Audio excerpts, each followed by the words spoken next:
But once the war is over, the countries have to basically agree on a peace treaty. And so they're going to go to a place called Versailles in France to negotiate this treaty. And the major players in the negotiation of this treaty, and basically the four men who are going to reshape the entire world, are going to be known as the Big Four. The Big Four are going to be David Lloyd George, who is going to be from Great Britain, Vittorio Orlando from Italy, George Clemenceau from France, and Woodrow Wilson from the United States. These are going to be the four leaders of the most powerful nations of the Allies. Notice that Russia has already left the war, so they will not be involved in this treaty. Here is a picture of the men meeting to basically discuss the terms of the treaty. And here's another picture of the men who are going to negotiate this treaty. Each one of these leaders is going to go back to their country and declare that they have reached a peace for our time. The idea that after this treaty there would not be any further wars. But they would be gravely mistaken. Because the actual treaty is going to be a complete disaster. America's 14 points are almost going to be ignored completely in this treaty. So as a result, the United States is really not going to get much of what it wanted out of the war. And the other countries are going to look to punish Germany for this war. And so as a result, they're going to set some very harsh conditions for the Germans.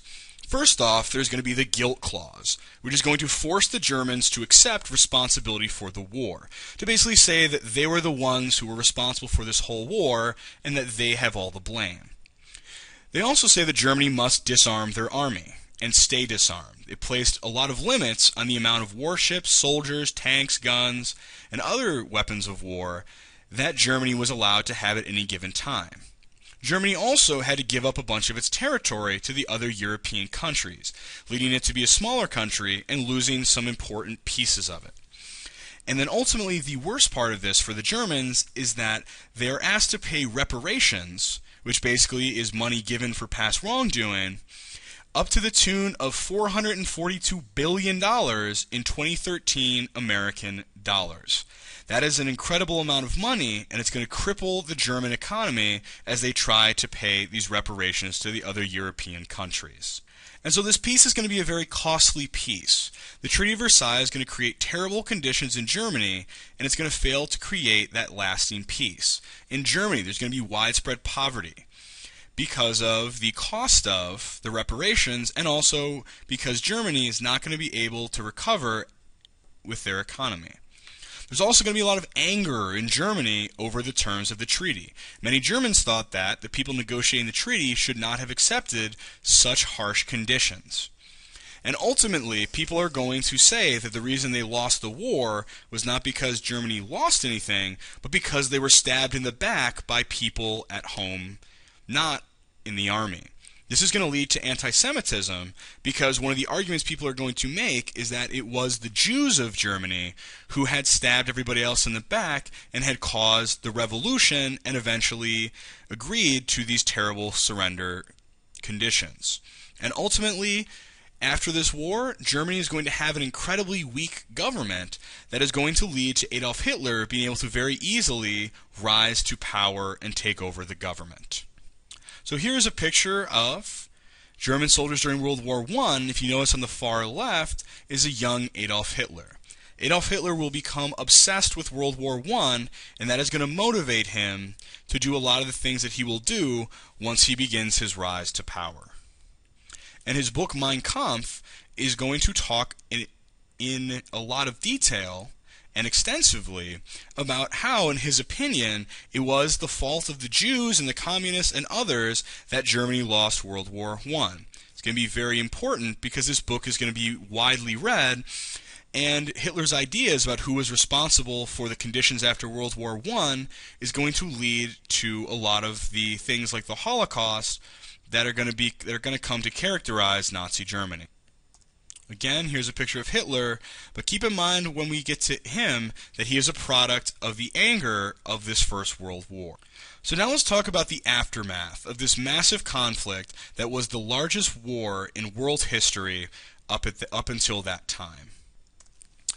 Basically, the political consequences we've already looked at the start of this unit. The United States, after their involvement in World War I, and basically the successes that they're going to have in this war, are going to mean that the United States is going to be considered a world power. The fact that they came into the war and tipped the scales on behalf of the Allies, and the fact that they were major players in negotiating the treaty, are going to mean that the United States is going to be now considered a top country.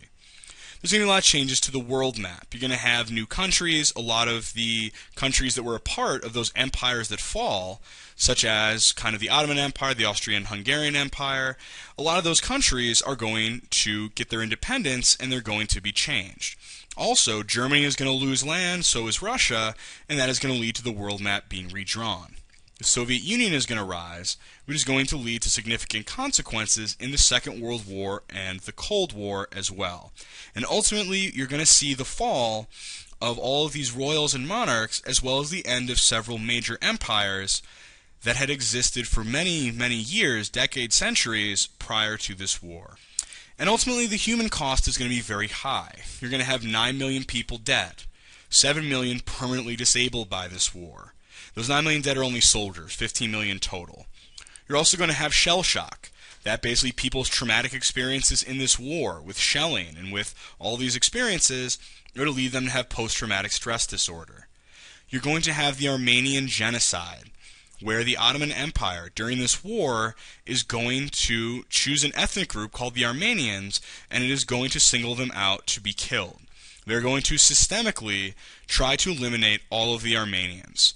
They're going to kill about 1 million, and the Armenian genocide is going to be important because Adolf Hitler is going to remember that the Armenian genocide was largely overlooked at the end of the war. And ultimately, this generation that fights in World War I is going to become known as the Lost Generation. And so it's going to shape everything that is going to come after this war. So the Lost Generation is a generation of people who fought in the war. Samuel Hynes gives a very great definition, that it was a generation of innocent young men, their heads full of abstractions like honor, glory, and England, went off to fight to war to make the world safe for democracy. They were slaughtered in stupid battles planned by stupid generals. Those who survived were shocked, disillusioned, and embittered by their war experiences, and saw that their real enemies were not the Germans, but the old men at home who had lied to them. So they rejected the values of the society that had sent them to war, and in doing so separated their own generation from the past and from their cultural inheritance. The Lost Generation becomes lost for a couple of different reasons. The loss of so many lives means that many members of this generation who should be there simply are not any longer. There was also a great sense of isolation and bitterness, that all of the things like nationalism and honor and glory in war that they had been taught, these people come to believe have been complete lies. And so they're very bitter towards the older generations that had told them those things. As a result, they're going to reject those traditional cultural values and are going to develop kind of an aimlessness, a loss of faith in the ideas of morality, the ideas of tradition. This is going to lead to a lot of cynicism, the idea that people are going to look at the world through a very negative and pessimistic lens, and also it's going to lead to the indulgence of the Roaring Twenties because people are going to say, what's the point anyway, we may as well just have fun. The Lost Generation is going to be very prominent in literature. For instance, The Great Gatsby, which you will learn about later, is a great example of this Lost Generation. Ernest Hemingway's stuff is also going to be reflected in the Lost Generation. Ernest Hemingway wrote that, "They wrote in the old days, it is sweet and fitting to die for one's country. But in modern war there is nothing sweet nor fitting in your dying. You will die like a dog for no good reason."